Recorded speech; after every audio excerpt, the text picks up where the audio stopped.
Hello and welcome everyone to JEE पे जीत series at Learnohub hub.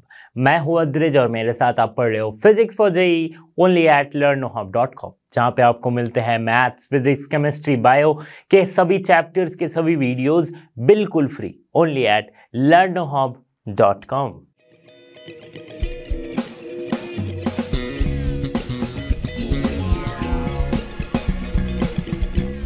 System of particles and rotational motion का तीसरा part, जिसमें हम कवर करेंगे moment of inertia, kinetic energy of rotation और radius of gyration जैसे concepts को।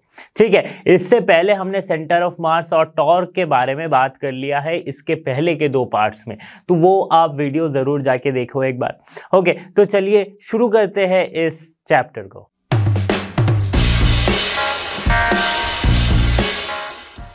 वीडियो की शुरुआत करते हैं इस amazing topic that is moment of inertia.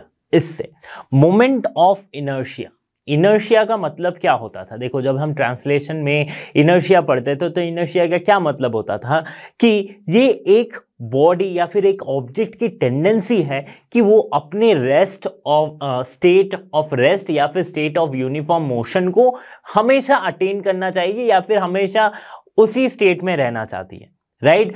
और फर्स्ट लॉ क्या कहता था कि ये इनर्शिया में तब तक रहेगी या फिर वो तब तक अपने स्टेट को मेंटेन करके रखेगी जब तक कोई एक्सटर्नल फोर्स ना अप्लाई किया जाए। ठीक है, तो इसी का एनालॉगस जो होता है, देखो मैं बताता हूं एक्चुअल में इनर्शिया क्या है। इनर्शिया तो जो टेंडेंसी वो हमने समझा, बट मैथमेटिकली उसको समझे तो वो that is the measure of mass, measure of mass, right. क्यों मेजर ऑफ मास? क्योंकि हम कहते थे ना कि जिसकी मास ज्यादा है उसकी इनर्शिया ज्यादा है, जिसकी मास कम है उसकी इनर्शिया कम है, राइट। फिर टाइप्स ऑफ इनर्शिया हमने देखा था, inertia of direction, inertia of motion, ठीक है, इनर्शिया ऑफ रेस्ट। वैसे ही मास की मेजर है क्या? इनर्शिया। तो इनर्शिया को तोड़ने के लिए, इनर्शिया को तोड़ने या फिर इनर्शिया किससे रिलेटेड है? ट्रांसलेशन से रिलेटेड है, मतलब फोर्स से रिलेटेड है। ठीक है, सिंपल सी बात ये समझो कि इनर्शिया फोर्स से रिलेटेड है। ओके, अब बात करते हैं अगर ये ट्रांसलेशन ना हो के रोटेशनल हो तो क्या हम इनर्शिया को कंसीडर करेंगे? एक्चुअल में रोटेशनल के केस में हम कंसीडर करते हैं मोमेंट ऑफ इनर्शिया। जैसे कि मेजर ऑफ मास होती है इनर्शिया, वैसे ही रोटेशन के केस में जो मास का, जो इनर्शिया का एनालॉगस है या जो मास का एनालॉगस हम जिसे कहेंगे वो है moment of inertia.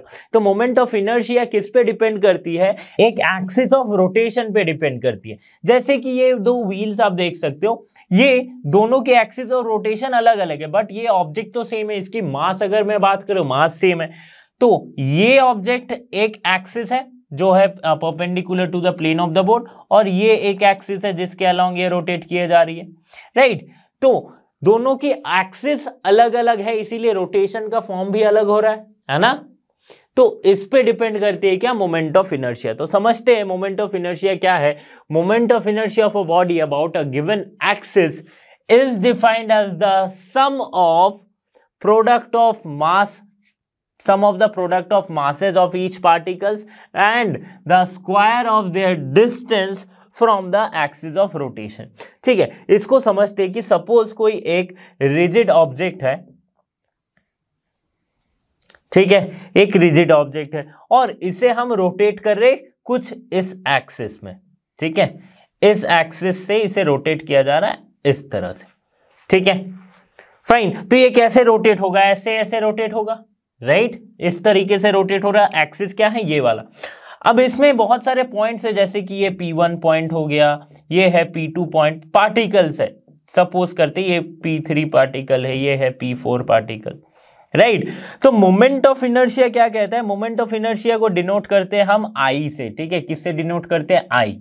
Moment of inertia को हम डिनोट करते हैं आई से, कभी कभी उसे MOI भी लिखा जाता है, मोमेंट ऑफ इनर्शिया, ठीक है। तो मोमेंट ऑफ इनर्शिया क्या कहता है? वो इस मास, पार्टिकल की मास पे डिपेंड कर रही है और square of the distance from the particle to the axis, ठीक है। मतलब सपोज करते ये पार्टिकल 1 R1 डिस्टेंस पे है, ये पार्टिकल 2 एक्सिस से, इस एक्सिस से डिस्टेंस, ठीक है, r2 डिस्टेंस पे है, ये पार्टिकल 3 r3 डिस्टेंस पे है, वैसे ही ये पार्टिकल 4 r4 डिस्टेंस पे। सपोज इसकी मास है m1, इसकी मास है m2, ये है m3, ये है m4 सिमिलरली।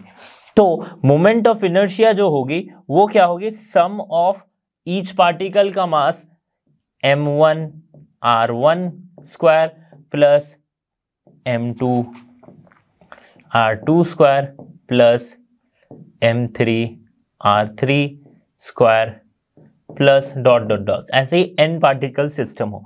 तो इससे हमें क्या पता चलेगा, that is sigma mi ri square 1 to n।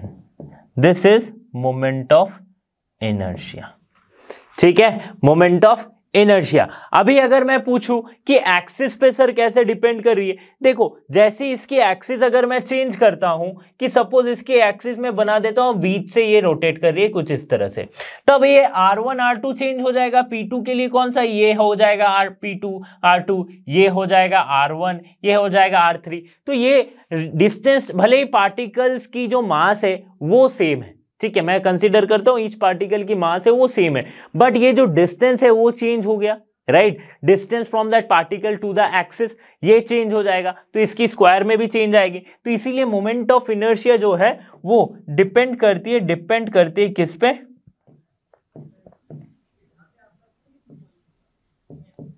Axis of rotation पे। मोमेंट ऑफ इनर्शिया कैसी क्वांटिटी है, स्केलर क्वांटिटी है या वेक्टर क्वांटिटी है? एक्चुअल में देखा जाए तो ये तो ना तो स्केलर है ना ही वेक्टर है, तो ये तीसरी कौन सी क्वांटिटी आती है, that is the tensor quantity. Okay, तो मोमेंट ऑफ इनर्शिया होती है टेंसर क्वांटिटी। तो टेंसर क्या है, टेंसर ये एक लाइक हाई लेवल की चीज है जो कि अब जब आप अगर फिजिक्स पढ़ रहे हो या फिर इंजीनियरिंग में पढ़ोगे तो आपको समझ में आएगा कि टेंसर क्या है। अभी मैं बताऊंगा तो आप कंफ्यूज हो जाओगे, बस इतना समझ के रखो कि ये ना तो वेक्टर है ना ही स्केलर है, तो ये एक तीसरी भी फिजिकल क्वांटिटी होती है जिसे हम कहते हैं टेंसर क्वांटिटी। ओके, कभी अगर टाइम मिले तो मैं इस टेंसर क्या है इस पे भी एक वीडियो बना के आपको दूंगा। ओके, तो ये समझ में आ रही है। इसकी यूनिट क्या होगी, इसकी यूनिट होगी KG metre square, right, KG metre square. इसकी डायमेंशन क्या होगी, M L square T zero, ठीक है, डायमेंशन यूनिट मैंने लिख दिया है। तो ये हो गई क्या, मोमेंट ऑफ इनर्शिया। बात करते हैं कि किस फैक्टर पे मोमेंट ऑफ इनर्शिया डिपेंड कर सकती है। देखो, मोमेंट ऑफ इनर्शिया हम क्या पढ़े थे कि ईच पार्टिकल की मास और उसकी डिस्टेंस फ्रॉम द एक्सिस ये इस पे डिपेंड करी, उसके square of the distance from the axis ये डिपेंड करी इस पे, प्रोडक्ट। ओके, नाउ तो उस चीज को अगर देखा जाए कि I इक्वल्स टू क्या हो रही थी, एम आर स्क्वायर, यही हो रही थी, right, I equals to M R square हो रही थी। ओके, तो मास पे डिपेंड कर रही है, रेडियस पे, रेडियस नहीं, distance from the axis of rotation इस पे डिपेंड कर रही है, ठीक है। तो अब देखो कौन कौन से फैक्टर उसे अफेक्ट कर सकते हैं, इनमें से क्या चेंज होगा तो मोमेंट ऑफ इनर्शिया चेंज होगी। तो पहली और इंपॉर्टेंट बात आती है position of the axis of rotation, right, position of the axis. कैसे मैंने बताया पिछले वाले केस में कैसे बताया कि जैसे ही रोटेशन के एक्सिस चेंज हो रही है, रोटेशन के एक्सिस चेंज हो रही है तो वो डिस्टेंस चेंज हो जा रहा है, डिस्टेंस चेंज होने की वजह से मोमेंट ऑफ इनर्शिया चेंज हो जा रही है। दूसरी कंडीशन क्या है, ओरिएंटेशन, नॉट कंडीशन, दूसरा फैक्टर जो है वो ओरिएंटेशन ऑफ द एक्सिस, ठीक है। तीसरा फैक्टर आ जाता है shape of the body. Obviously shape पे तो डिपेंड करेगा ही, राइट, शेप पे ही तो डिपेंड करता है, जो कि पार्टिकल कौन से पोजीशन पे है उसका शेप कैसा है। Okay, distribution of mass of the body about an axis, ठीक है, distribution of mass of the body about an axis. किसी पार्टिकल की मास अगर देखो, सपोज करते ये ऑब्जेक्ट है, यहां पे पार्टिकल की मास बहुत ज्यादा है, यहां पे पार्टिकल की मास कम है, राइट, और एक्सिस ऑफ रोटेशन अगर इस तरफ है तो इसकी मोमेंट ऑफ इनर्शिया डिफरेंट होगी, राइट, मोमेंट ऑफ इनर्शिया क्या होगी, डिफरेंट हो जाएगी। तो इसी 3-4 फैक्टर्स जो है इस पे मोमेंट ऑफ इनर्शिया डिपेंड करती है। बात करते हैं काइनेटिक एनर्जी ऑफ रोटेशन की। काइनेटिक एनर्जी रोटेशन के केस में, देखो ट्रांसलेशन के केस में क्या लिखे थे हमने, हाफ mv², ये होती है काइनेटिक एनर्जी। अब रोटेशन के केस में काइनेटिक एनर्जी क्या होगी, kinetic energy of rotation of a body is the energy possessed by the body on account of its rotation about a given axis। देखो यहां पे भी आ जाती है एक्सिस इंपॉर्टेंट। अच्छा, पहले काइनेटिक एनर्जी का ये रिलेशन डिराइव करते हैं, उसके बाद मैं एक्सिस पे आता हूं। सपोज करते हैं कि ये एक बॉडी है कोई, ठीक है, इसमें बहुत सारे पार्टिकल्स है P1 P2 P3 P4 Pn तक, और ये रोटेट कर रही है इससे with some angular velocity of omega, ठीक है, एंगुलर कांस्टेंट एंगुलर वेलोसिटी से ये रोटेट कर रही है, मान लिया। तो अब इस हर एक पार्टिकल भी रोटेशन में होगी।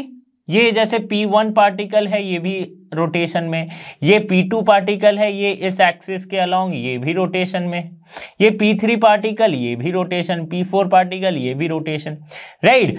तो जब अपनी एक पार्टिकल को कंसिडर कर रहा हूं तो इन सब में एक चीज कॉमन क्या है, एक चीज कॉमन जो है वो है ये रोटेशन के एक्सिस और इसकी एंगुलर वेलोसिटी, राइट।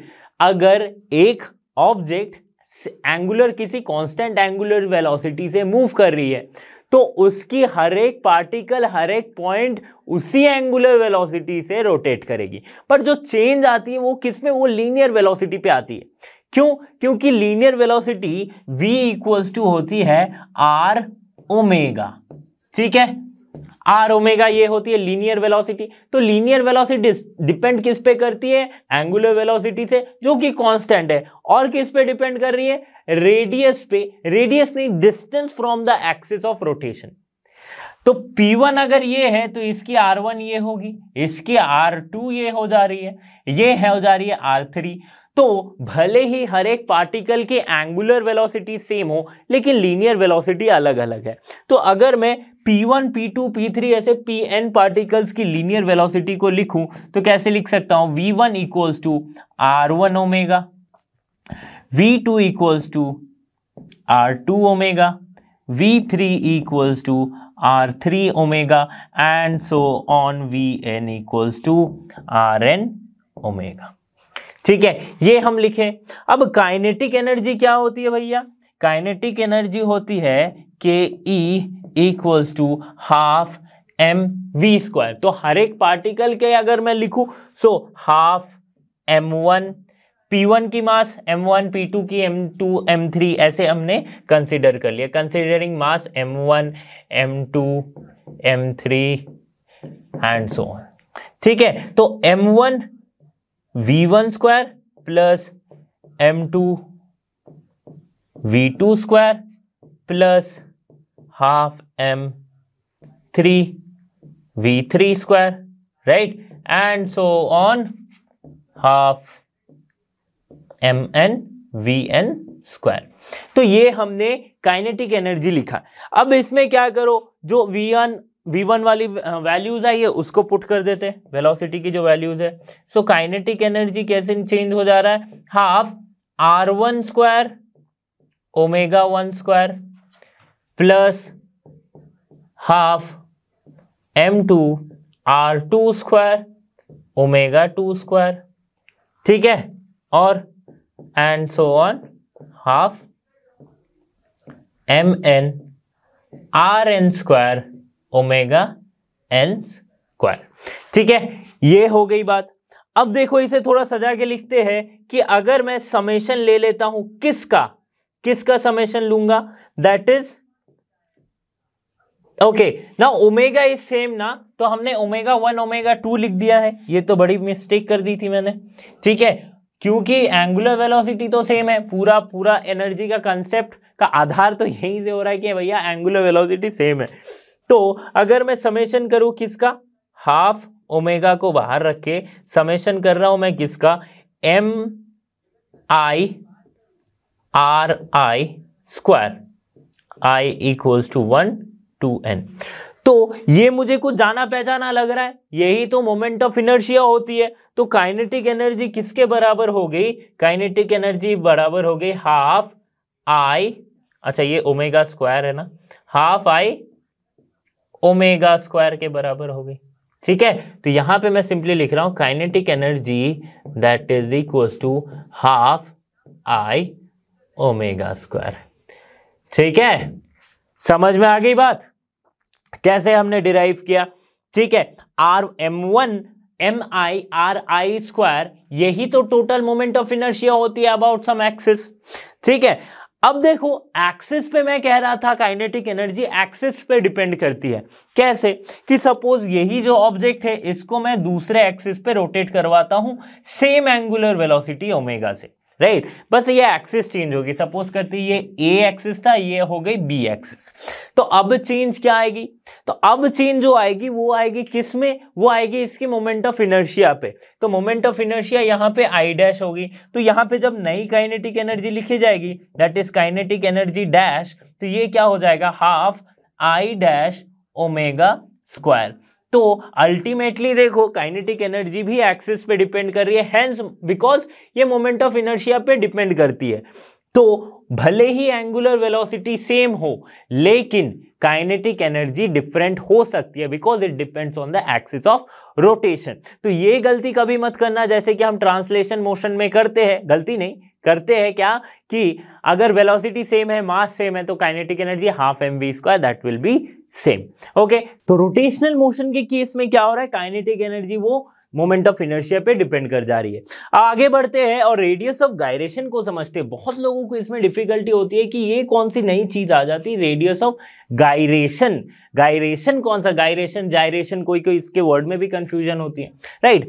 तो ये रेडियस ऑफ गायरेशन क्या है? अगर मैं सिमिलरली समझाऊं, पहले आप दिमाग आपको इस स्टेटमेंट पे नहीं डालना है, दिमाग आपको मेरे इस सुंदर से ड्राइंग पे डालना है जो पेंटिंग मैं बनाने जा रहा हूं। कि सपोज ये एक ऑब्जेक्ट है, देखा कितना सुंदर है, तो ये मूव कर रही है, मूव नहीं, ये रोटेट कर रही with some angular velocity omega, और इसकी मैं मोमेंट ऑफ इनर्शिया को कंसिडर करता हूं आई, राइट? तो इसकी कुछ मास है m मास, राइट? सपोज करते इसकी मास है कैपिटल M। अब यही कैपिटल M मास को मैं क्या किया, मचोड़ के एक पॉइंट में ले आया, राइट? जैसे एक बड़े पार्टिकल है उसको मैं ऐसे एकदम बिना उसके मास के लॉस के उसे एक पॉइंट मास बना देता हूं जो कि है ये पॉइंट मास, राइट? अब क्या इसकी moment of inertia about this axis और any axis, right, about this axis, इसकी मोमेंट ऑफ इनर्शिया क्या सेम रहेगी? यस और नो? नहीं रहेगी ऑब्वियसली, क्योंकि हमने वो 4 फैक्टर्स पढ़े थे जो 4 मोमेंट ऑफ इनर्शिया को इफेक्ट करने वाले फैक्टर्स थे।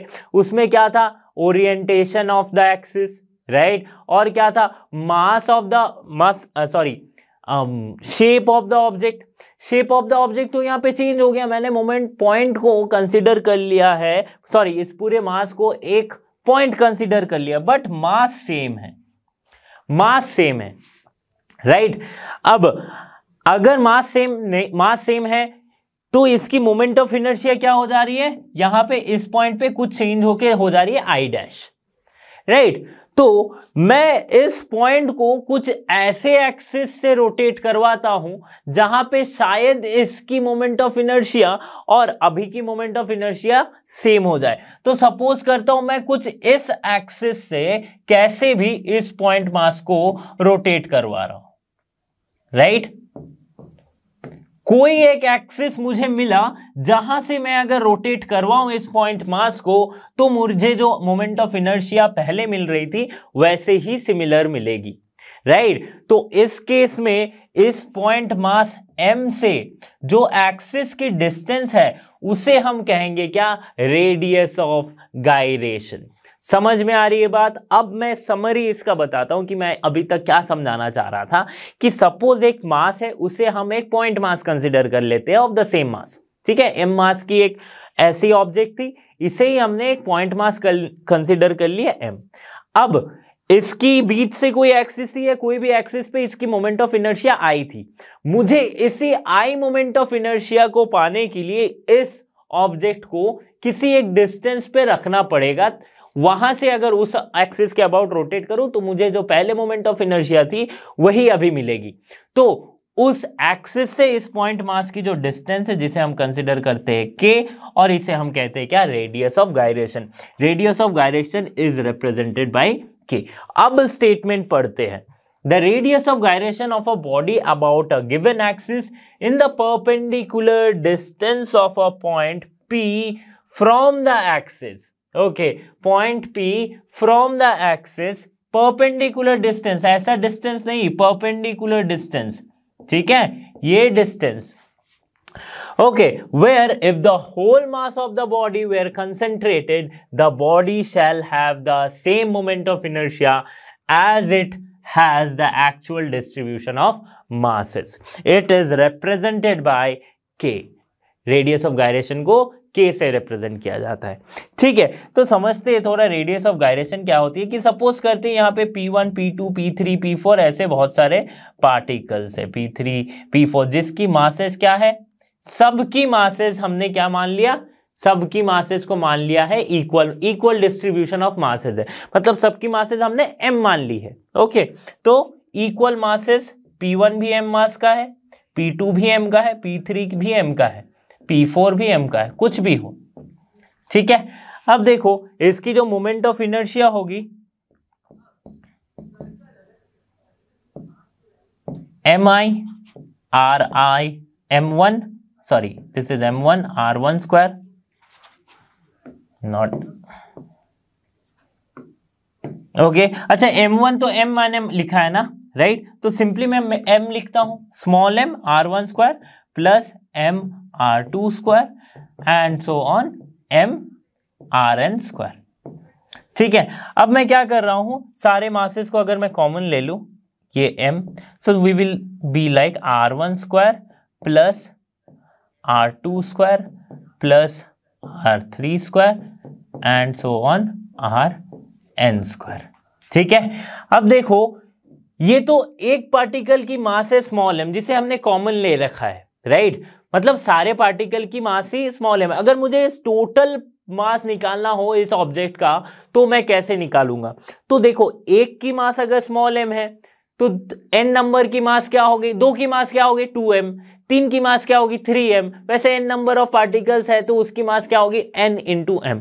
सो we can simply multiply n over here to get the total mass nm, right. तो ऊपर अगर n से मल्टीप्लाई किया है तो नीचे भी n से मल्टीप्लाई करना पड़ेगा, नीचे n से डिवाइड करना पड़ेगा, राइट। सो वो डिवीजन हम इस तरफ करते हैं, right. So suppose r1 square plus r2 square plus dot dot dot rn square by n, ऊपर नीचे मैंने क्या किया, n से मल्टीप्लाई किया। अब देखो m इंटू n क्या दे रहा है मुझे, टोटल मास। टोटल मास हमने क्या कंसीडर किया, capital M, so we will get capital M over here. और यहां पे हमें क्या मिलेगा, r1 square plus r2 square plus and so on rn square by n। अब ये जो क्वांटिटी आई इसे हम क्या कहेंगे, रेडियस ऑफ गायरेशन का square, that means m k square. ठीक है, सो इनर्शिया यानी कि मोमेंट ऑफ इनर्शिया कैसे रिलेटेड है, रेडियस ऑफ गायरेशन से, that is m k square से रिलेटेड है। अच्छा, तो रेडियस ऑफ गायरेशन की वैल्यू क्या है, अगर k स्क्वायर ये है तो k क्या हो जाएगा, root under of r1 square plus r2 square and so on rn square. ठीक है, by n। So this is the radius of gyration. Okay, समझ में आ गई बात। रेडियस ऑफ गायरेशन की यूनिट क्या है, इसको मेजर किस में करेंगे, तो देखो ये एक्चुअल में है क्या, एक डिस्टेंस ही तो है, तो इसकी यूनिट हो जाती है क्या, मीटर में, राइट। इसकी यूनिट क्या है, मीटर में हो जाएगी रेडियस ऑफ गायरेशन की। अच्छा, radius of gyration actually radius का रूट मीन स्क्वायर वैल्यू है, हम कह सकते हैं। कैसे, देखो मीन क्या होती है, मीन मतलब एवरेज। तो ये जो रेडियस है किसकी, r1 है, ये r2 है, r3 है, एक्सिस से इस पॉइंट के बीच का डिस्टेंस, ठीक है, उसका हमने क्या किया, स्क्वायर करके मीन किया। तो रूट फिर स्क्वायर किया, मीन किया, मीन मतलब क्या, average, that is total number, total sum of the elements by number of the elements. तो ये n क्या है, नंबर ऑफ एलिमेंट्स, ये है n number of particles. So we can write this is as RMS value, that is root mean square value of radius. ठीक है, समझ में आ गई। तो ये होती है रेडियस ऑफ गायरेशन। अब कुछ रिलेशंस को समझेंगे, जैसे कि मोमेंट ऑफ इनर्शिया और टॉर्क के बीच का क्या रिलेशन है।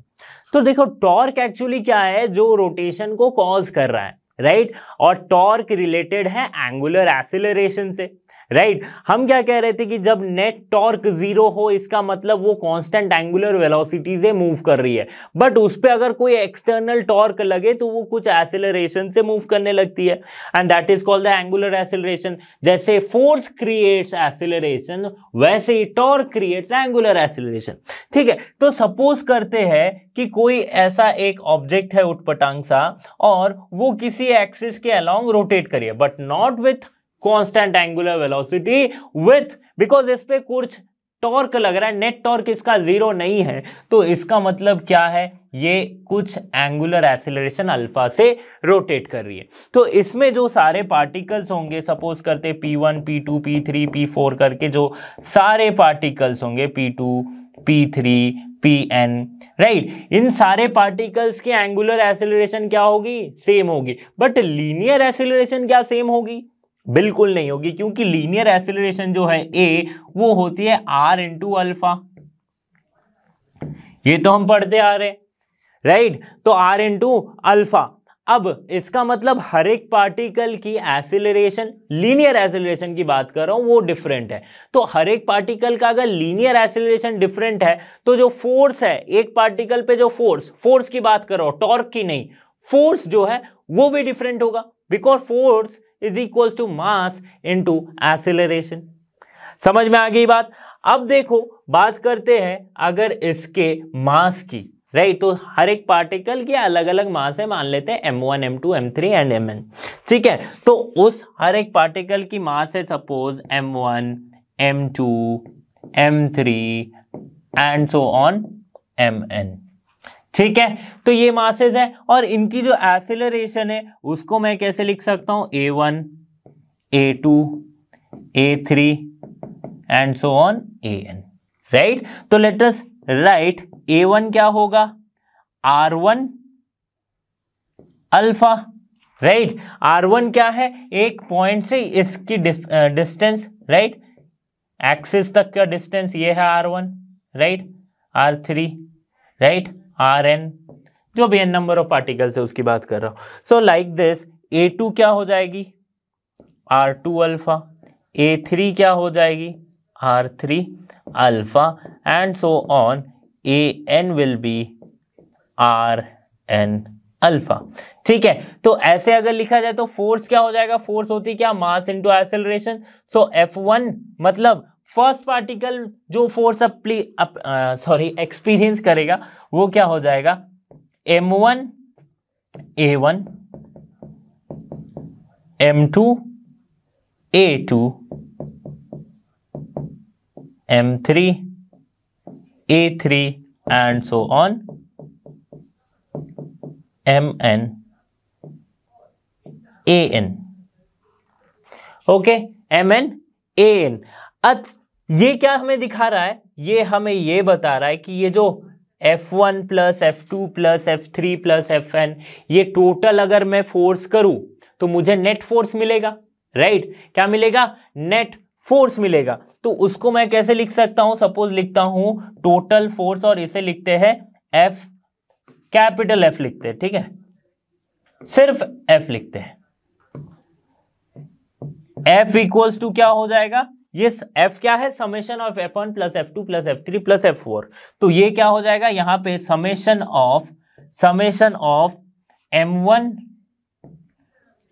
A1, ठीक है, sorry MI AI I going from 1 to n। ठीक है, अब देखो A क्या है, R अल्फा, तो पुट करते हैं MI RI अल्फा।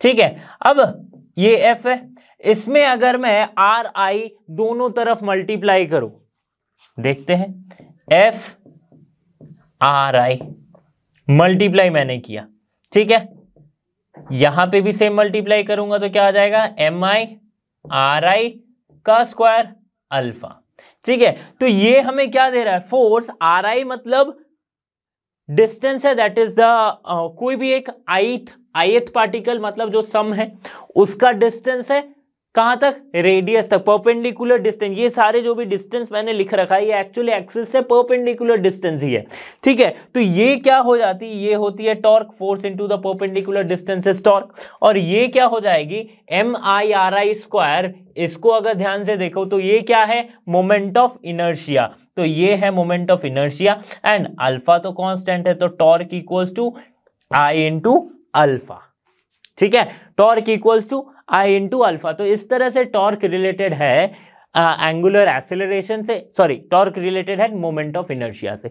सपोज करते हैं कि किसी की एंगुलर एक्सेलरेशन अगर यूनिट है, मतलब वन रेडियन पर सेकेंड स्क्वायर के एंगुलर एक्सेलरेशन से रोटेट कर रही है, ठीक है, तो क्या होगा, तो टॉर्क जो है वो मोमेंट ऑफ इनर्शिया के बराबर हो जाएगा, राइट। यही स्टेटमेंट यहां पे लिखा रहा है कि about a given axis the moment of inertia is numerically equal to the torque acting on the body if it is rotating with angular acceleration, unit angular acceleration about it. Okay, समझ में आ गई बात। This is the relation between the torque and the moment of inertia. अब एक relation आती है angular momentum and moment of inertia का। Moment of inertia, how moment of inertia is related to angular momentum. Angular momentum क्या है, जिसे हम denote करते थे एल से, that is R cross P. R मतलब कि रेडियस, और रोटेशनल के केस में आर क्या हो जाएगा, एक्सिस से उस पॉइंट का डिस्टेंस, राइट, एक्सिस से distance, that is the R, और P क्या है, लीनियर मोमेंटम। तो फिर से अगर मैं एक सिस्टम ऑफ पार्टिकल को एक कंसीडर करता हूं, सपोज ये कोई सिस्टम ऑफ पार्टिकल है और ये रोटेट कर रही है with some constant angular velocity of omega, तो इसके सारे पार्टिकल्स भी डिफरेंट सेम एंगुलर वेलोसिटी से रोटेट करेंगे, P1 P2 P3 P4, right, and Pn and so on Pn। तो ये सारे रोटेट करेंगे किससे, सबकी मासेस भी मैं मानता हूं कि अलग अलग है, m1 m2 m3 ऐसे हैं, तो ये रोटेट कर रहे हैं with some same angular velocity omega से, बट इसकी जो चेंज आएगी वो क्या है, इसकी लीनियर वेलोसिटी में आएगी, राइट, लीनियर वेलोसिटी में इसकी v2, because linear velocity v equals to r omega, ये अभी हमने देखा है, ठीक है। तो लीनियर वेलोसिटी पे अगर चेंज आया, इसका मतलब हर एक पार्टिकल की मोमेंटम भी चेंज है, because momentum is mass into velocity. If velocity is different then obviously momentum have to be different, ठीक है। तो अगर मैं इन सब की velocity की बात करूं तो v1 equals to r1 omega, v2 equals to r2 omega, v3 equals to r3 omega, and so on, Vn equals to Rn omega. तो इसका मतलब इसका जो मोमेंटम होगा एक एक पार्टिकल का लीनियर मोमेंटम होगा, that is P1 equals to M1 V1, right, P2 equals to M2 V2 and so on, Pn equals to Mn Vn, ठीक है। अब इनका अगर मैं सम करूं, ठीक है, सम करने से क्या मिलेगा, टोटल मोमेंटम मुझे मिलेगा P1 plus P2 plus P3, इसका मतलब ये क्या हो जाएगा, M1 V1 plus M2 V2 plus M3 V3 and so on Mn Vn। तो इसका सम करने से मुझे मिलेगा Mi Vi, ठीक है, I going from 1 to n। v क्या होती है, r omega, so we can simply write mi ri, omega तो सेम है, राइट, i 1 to n, ठीक है। अच्छा, ये हमारा निकला क्या, लीनियर मोमेंटम। लीनियर मोमेंटम, ये एंगुलर मोमेंटम क्या होती है, L equals to r cross P, this is the angular momentum. तो तो मतलब मैं अगर इस तरफ भी एक R1 से डिवाइड मल्टीप्लाई करूं, that is I equals to 1 2n mi ri का square into omega, so we will get what? this. और L इक्वल्स टू फिर हम क्या लिख सकते हैं, ये MIRI स्क्वायर क्या है, that is the moment of inertia. so L equals to I omega, right. For continuous system we can write DL, right. Continuous system के लिए हम जैसे यहाँ पे समेशन लगाए थे वैसे इंटीग्रेट करना होता है हर एक केस में. ठीक है, ये तो आपको समझ आ ही गया होगा. ठीक है, तो मोमेंट ऑफ जो एंगुलर मोमेंटम है वो लीनियर मोमेंटम से आई ओमेगा टर्म्स में रिलेटेड है, राइट. और अगर बात करूं कि ओमेगा इक्वल्स टू क्या है, ओमेगा, अच्छा इसी टर्म से मैं लीनियर मोमेंटम की भी इक्वेशन निकाल सकता हूं कि L equals to I omega, right, and omega equals to V by R, because V equals to R omega, so omega equals to V by R. so LR equals to IV, ये क्या है, linear momentum, that is equals to IV. बहुत ही simple सी बात थी. Okay, तो ये क्या हो रहा है, यहां पे हो रहा है angular momentum how related to moment of inertia. अब अगर मैं बात करूं कि एंगुलर मोमेंटम टॉर्क से कैसे रिलेटेड है, किससे, टॉर्क से कैसे रिलेटेड है, तो अगर मैं change in angular momentum, sorry, इसको समझाने से पहले एक और इंपॉर्टेंट सी बात आती है कि मोमेंटम का चेंज हमें क्या देता है, rate of change of momentum gives us for that what the second law of motion tells. ठीक है, तो जब भी हम क्या करते थे, F इक्वल्स टू हम क्या लिखते थे, dp/dt, यही है, rate of change of momentum is nothing but force, external force, right, external force. Now what if we rotational के केस में क्या हो जाएगा, अच्छा यहीं से स्टार्ट करते, F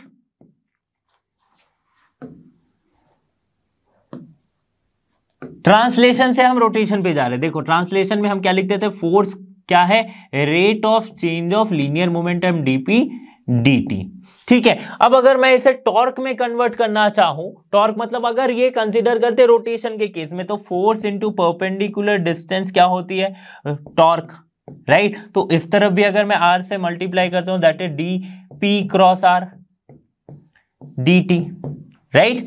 अब मैं similar consider r cross p equals to p cross r for some special case में अगर कंसीडर करूं, तो इसमें उससे भी अच्छा होगा अगर मैं r को यहीं पे मल्टीप्लाई कर दूं. मतलब अगर मैं मैग्नीट्यूड सेम रखना हो, we are considering the magnitude, दोनों तरफ r से मैंने मल्टीप्लाई किया है, तो ये तो हो गया क्या, टॉर्क. ये क्या हो गया, एंगुलर मोमेंटम, राइट. ये क्या हो गया, एंगुलर मोमेंटम dl/dt. ओके, तो change in angular momentum is actually the external torque, right. Change in angular momentum क्या बताएगी, एक्सटर्नल टॉर्क बताएगी, right. And hence it is related to moment of inertia like I alpha, right.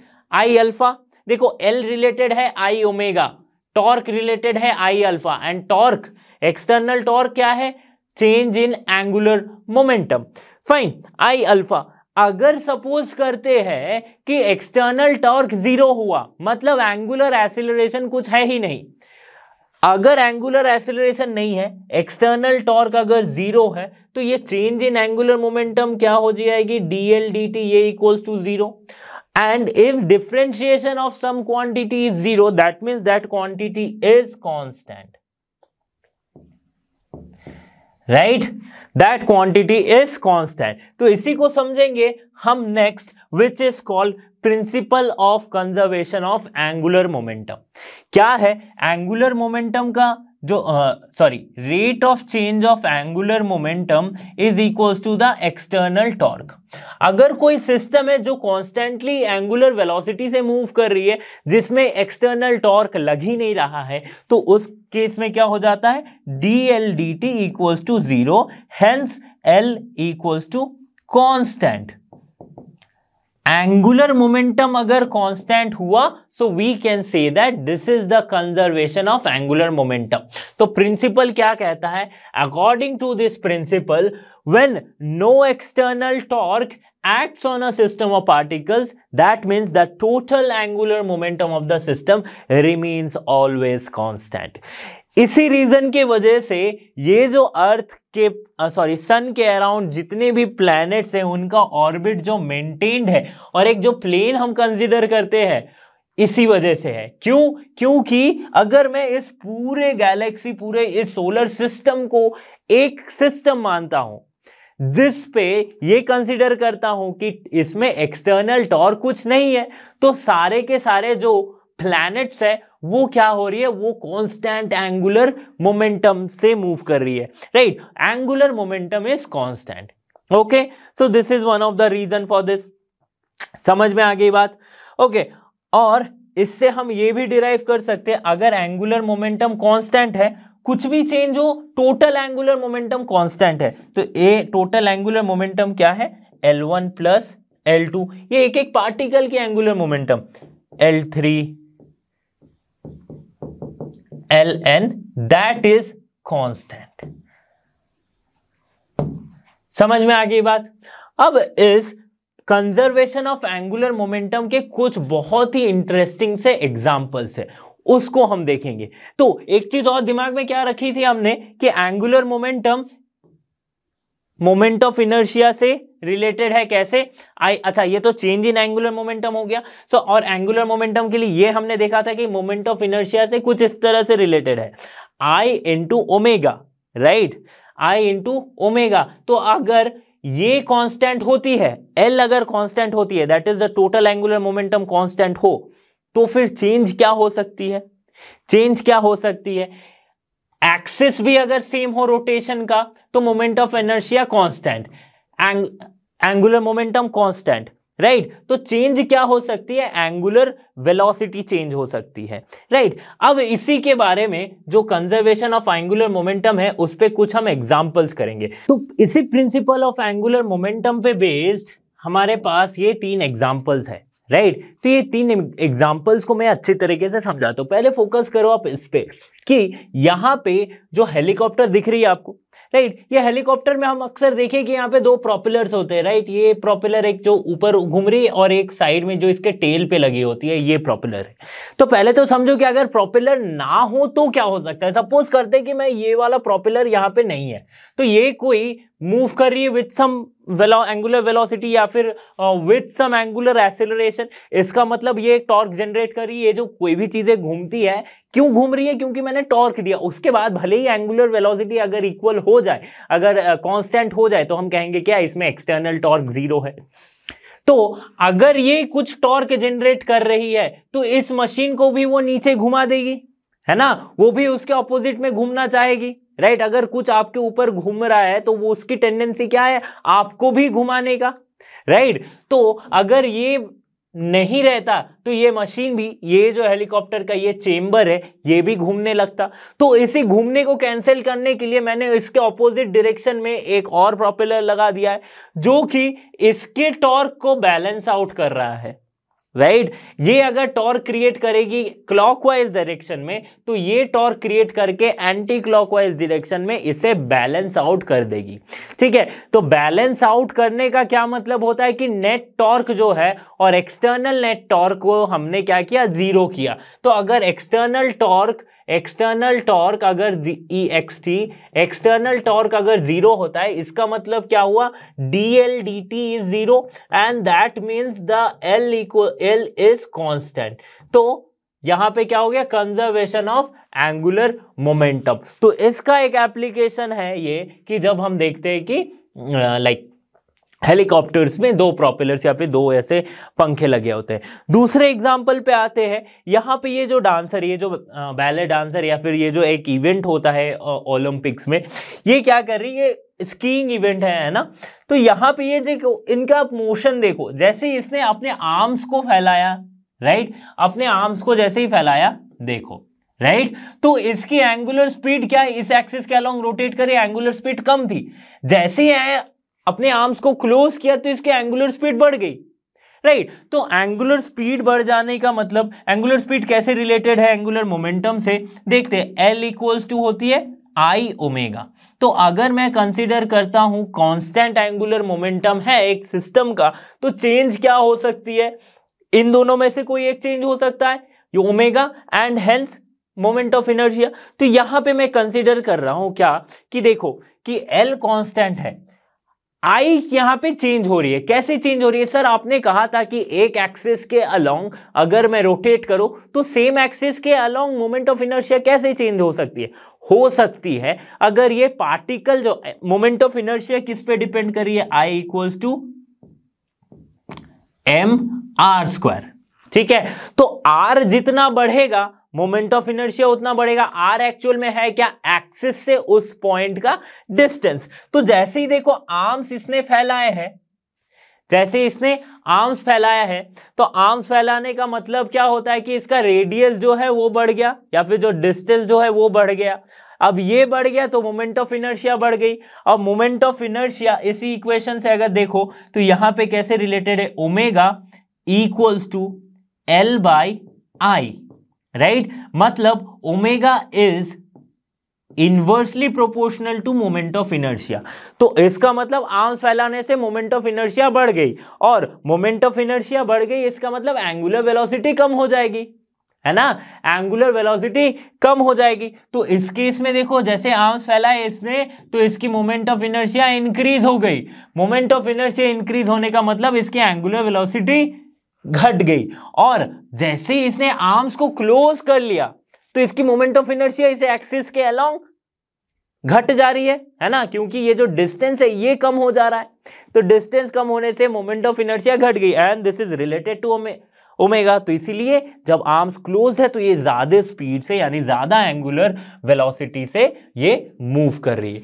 Similar case का example है ये diving वाला। देखो जब तक इसने अपने आप को क्लोज कर रखा है, इसकी क्या है, एंगुलर वेलोसिटी बहुत फास्ट है। ये इतने से डिस्टेंस में 3 बार ये रोटेट हो रही है, देखो ये 1 2 3। बट जैसे ही इसने खोला, राइट, जैसे ही इसने आर्म्स को खोला, पैर को खोला, एक्सटेंड किया, इसकी मोमेंट ऑफ इनर्शिया हो गई इंक्रीज, और फिर इसीलिए नीचे गिरते वक्त इसका रोटेशन बहुत ज्यादा नहीं है। देखो सिंपल सा है, राइट। तो ये कुछ एग्जांपल्स थे किसके, कंजर्वेशन ऑफ एंगुलर मोमेंटम के।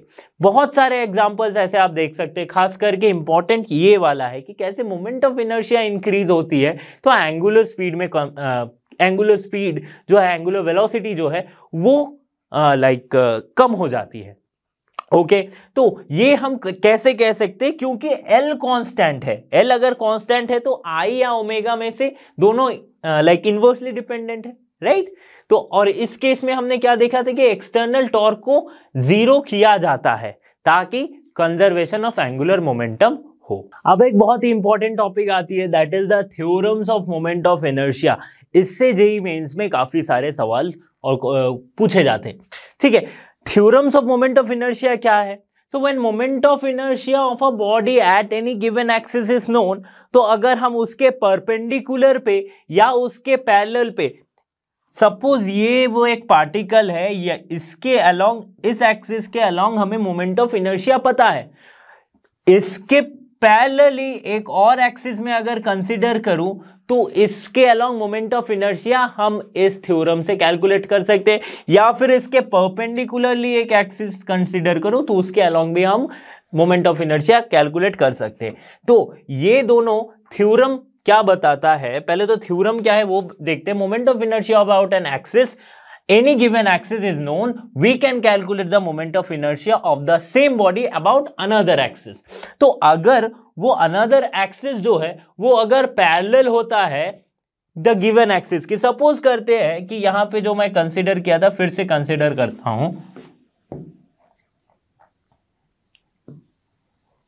ठीक है, ये ऑब्जेक्ट है।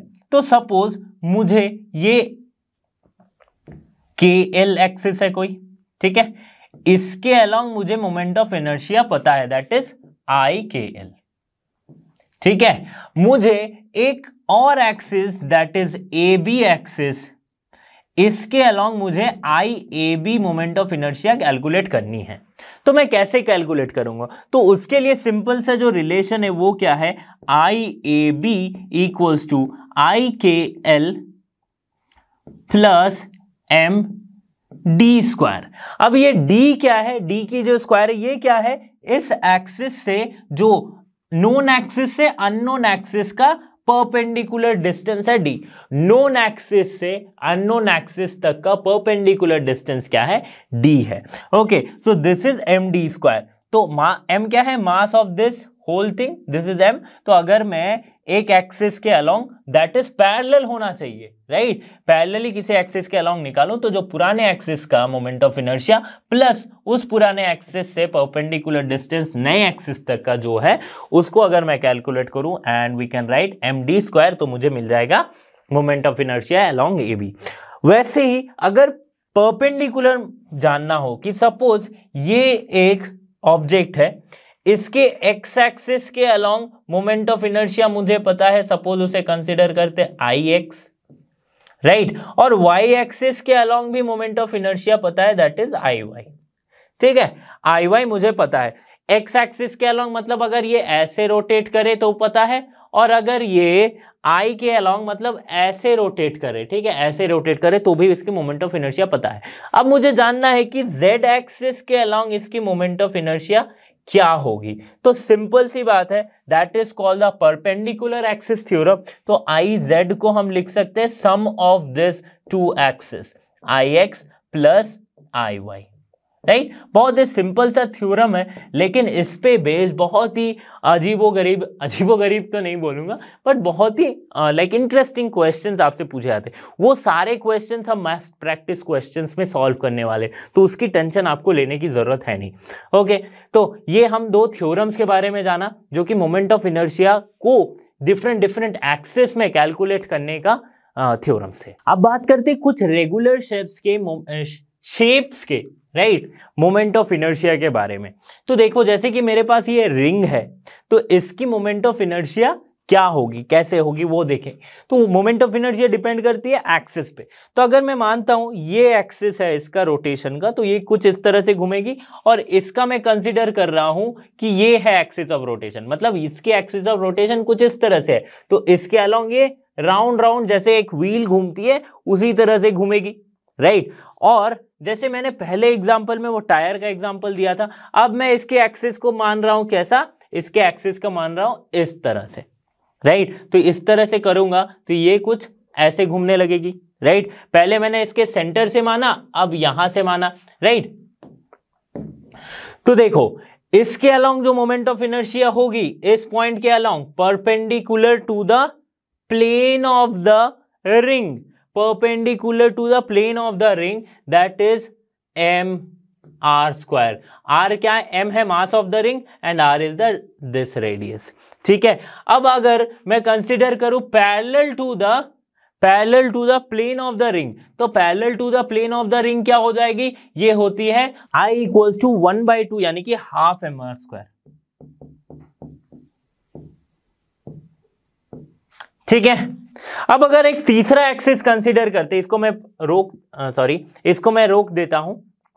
ठीक है, तीसरा एक एक्सिस कंसीडर करते हैं जो कि अगर देखो ये थी रिंग, यही वाले रिंग अगर ऐसा है, इसका एक्सिस अगर इस तरीके से है, तो यहां इसके अलोंग इसकी मोमेंट ऑफ इनर्शिया क्या है, एम आर स्क्वायर। ठीक है, m क्या है, r स्क्वायर है। अगर मैं इसके अलोंग एक एक्सिस कंसीडर करूं, मतलब इसको अगर मैं प्रैक्टिकली दिखाऊं तो कैसे दिखा सकता हूं, जैसे मेरे पास ये कड़ा है, इसको मैं खोलता हूं तो ये भी एक रिंग जैसा है। पहले मैंने यहां पे कंसीडर किया, तो ये क्या है, जस्ट लाइक अ व्हील, ये मूव कर रही है, इसकी moment of inertia I equals to mr square. अब मैं इसके बाहर एक्सिस कंसीडर कर रहा हूं, तो इसके बाहर कंसीडर करूंगा तो ये कुछ इस तरह से रोटेट करेगी बाहर। ओके, तो यहां पे मोमेंट ऑफ इनर्शिया हम कैसे निकाल सकते हैं, पैरेलल एक्सिस थ्योरम से निकाल सकते हैं कि I इक्वल्स टू यहां पे क्या हो जाएगा, M R square plus this distance क्या है, दो एक्सिस नोन और अननोन एक्सिस के बीच का डिस्टेंस भी रेडियस है r, राइट। तो वो भी M R square, M D square लिखते थे, तो ये क्या आ गई 2mr स्क्वायर। ठीक है, तो रिंग के तीनों एक्सिस का हमने निकाल लिया क्या, मोमेंट ऑफ इनर्शिया। तो अगर रिंग के बाद किसी डिस्क वाले शेप में जाते, सपोज कि रिंग के अलावा यहाँ पे एक डिस्क है और ये भी कुछ इस तरह से रोटेट करिए जैसे पहले वाले केस में हमने कंसिडर किया था, तो इस केस में इसकी जो मोमेंट ऑफ इनर्शिया होगी I इक्वल्स टू 1/2 mr² होती है, 1/2 mr² होती है। और इस केस में अगर एक्सिस ऑफ रोटेशन कुछ इस तरीके से है, प्लेन ऑफ द डिस्क के पैरेलल, तो I इक्वल्स टू इस केस में होती है 1/4 mr²। तो ये कुछ चीजें आपको याद रखनी पड़ेगी, रिंग का, डिस्क का, सिलेंडर का। तो एक मैं आपको चार्ट दिखा रहा हूं, देखो इसके अलोंग भी अगर मैं यहां पे एक एक्सिस कंसीडर करूं तो इसके अलोंग भी निकाल सकते हो, दैट इज 1/2 mr²। इसके अलोंग में निकालना चाहूं तो कैसे निकाल सकते हो, पैरेलल एक्सिस थ्योरम से, that is 1/2 mr² plus mr², right. तो ये क्या हो जाएगी 3/2 mr², right, 3/2 mr², because this is the radius r। Okay, तो सिंपली हम निकाल सकते हैं कहीं पे भी by using the perpendicular axis theorem and parallel axis theorem. But ये कब पॉसिबल है, जब आपको किसी एक एक्सिस से मोमेंट ऑफ इनर्शिया पता हो, नोन हो, तभी अननोन का आप निकाल सकते हो। तो नोन होने के लिए हमें क्या करना पड़ेगा, हमें एक दो चीजें याद रखनी पड़ेगी, राइट। जैसे कि रिंग का मोमेंट ऑफ इनर्शिया हमें याद रखना पड़ेगा कि सेंटर के परपेंडिकुलर क्या है, सेंटर के पैरेलल क्या है, राइट। और उसी तरह से डिस्क का याद रखना पड़ेगा। और भी कुछ शेप्स है, जैसे कि मैं यहाँ पे आपको चार्ट दिखा रहा हूँ, यहाँ पे क्या है, एक पॉइंट, मास एट रेडियस, ये सारे आपको ऑब्वियसली सारे याद नहीं करने, बट जो इंपॉर्टेंट है उसको मैं मार्क कर दूं। इसको आप चाहो तो एक स्क्रीनशॉट ले लो, ठीक है। इसका मैं जो इंपॉर्टेंट सी बात है वो मैं इंपॉर्टेंट से जो रेगुलर शेप्स है उसको मैं मार्क कर देता हूं। जैसे कि ये परपेंडिकुलर, ये रॉड हो गया, राइट, ये इंपॉर्टेंट है, सिलेंडर इंपॉर्टेंट है, सॉलिड स्फीयर इंपॉर्टेंट है, हॉलो स्फीयर इंपॉर्टेंट है, राइट। और क्या इंपॉर्टेंट है, रिंग तो आपको पता चली गया, डिस्क पता चल गया, थिकेड वॉल सिलेंडर, सॉलिड सिलेंडर, ये तो आपको पता ही है। बस ये अगर 5-6 आप याद रखते हो तो आपको और जरूरत नहीं पड़ेगी, ठीक है। मोस्टली क्वेश्चंस जो है इन्हीं 5-6 शेप से आते हैं। तो देखो एक बार डिस्कस करते हैं कैसे, कि अगर एक पॉइंट मास है जो कि किसी एक्सिस से r डिस्टेंस पे है तो उसकी moment of inertia I equals to mr²। वैसे ही अगर लेंथ एक रॉड है जिसके सेंटर से ये रोटेट कर रही है तो इसकी क्या होगी, I इक्वल्स टू 1/12 ml²। ये बहुत इंपॉर्टेंट है, इससे काफी सवाल पूछे जाते हैं। वही रॉड की अगर परपेंडिकुलर अगर इस डिस्टेंस पे हो तो ये तो आप ऑब्वियसली निकाल सकते हो, this is 1/12 ml² plus L/2 का square, m into L/2 square, मतलब प्लस L²/4। तो ये क्या आ जाएगी 1/3 ml²। बहुत ही सिंपल है, एक का नोन है तो इसी शेप में बाकी कोई भी एक्सिस में आप इजीली निकाल सकते हो, ठीक है। सॉलिड सिलेंडर के केस में क्या हो जाएगा, ये हो जाएगा। देखो सॉलिड सिलेंडर का एक बहुत ही बेहतरीन सा ट्रिक है, क्या सॉलिड सिलेंडर अगर कंसीडर करते हैं तो इसका रोटेशन कैसे बना है, कि अगर इसके फेस को देखें, एक सॉलिड सिलेंडर का, ये अगर सॉलिड सिलेंडर का सामने का फेस है तो ये डिस्क जैसा लग रहा है, और ये अगर ऐसे रोटेट कर रही हो इस तरीके से जैसे कि यहाँ पे एक्सिस दी गई है, तो उस समय इसकी रोटेशन, मतलब इस डिस्क का उस एक्सिस पे रोटेशन है 1/4 mr²। और इसको अगर एक लेंथ मानता हूं सिलेंडर को तो उसकी मोमेंट ऑफ इनर्शिया क्या है 1/12 ml²। तो इनको जोड़ेंगे तो हमें इसके अलोंग मिल जाएगी क्या, सॉलिड सिलेंडर की रोटेशन, मोमेंट ऑफ इनर्शिया, ठीक है। स्फीयर का क्या होता है 2/5 mr², हॉलो स्फीयर का 2/3 mr²। ओके, वैसे अगर थिन वॉल सिलेंडर है, मतलब थिन वॉल और थिक वॉल में क्या अंतर है, देखो अगर हॉलो सिलेंडर है तो थिन वॉल मतलब क्या है, उसकी रेडियस को हम कांस्टेंट मानते। अगर थिक वॉल है मतलब कुछ इस टाइप का सिलेंडर है तो ऑब्वियसली इसकी इनर रेडियस एक होगी r1, इसकी आउटर रेडियस एक होगी r2, राइट। तो उस केस में ऐसा चेंज हो जाएगा, I equals to 1/2 mr1² plus r2², right. Solid cylinder central axis से ये हो जाता है, थिन रिंग ये हो जाता है, रिंग के बारे में तो बताया। देखो रेक्टेंगुलर स्लैब अगर है ये तो रेक्टेंगुलर स्लैब है तो 1/2 ma² प्लस b²। कोन का सेंट्रल एक्सिस से 3/10 mr², राइट। तो ये कुछ इंपॉर्टेंट्स थे चार्ट्स, आप चाहो तो इसका स्क्रीनशॉट ऑब्वियसली आप ले ही चुके होंगे, वैसे भी साथ ही साथ मैं पीडीएफ भी इसका डिस्क्रिप्शन में अटैच कर दूंगा। ओके, तो ये थे moment of inertia of some regular shapes. तो स्टूडेंट्स, इस वीडियो में हमने कंप्लीटली अंडरस्टैंड किया है मोमेंट ऑफ इनर्शिया को, काइनेटिक एनर्जी ऑफ रोटेशन को। इसका अगला एक और पार्ट आएगा जिसमें हम रोलिंग मोशन को समझेंगे, साथ ही साथ टॉपलिंग के कॉन्सेप्ट को समझेंगे, और जेईई में इन सब से रिलेटेड जो कुछ इंपॉर्टेंट क्वेश्चंस पूछे गए हैं उसको भी थोड़े से डिस्कस कर लेंगे। तो इसी तरह के वीडियोस के लिए लर्नो हब के साथ बने रहिए, क्योंकि लर्नो हब फ्री है पर बेस्ट है। So thanks for being here and have a great day.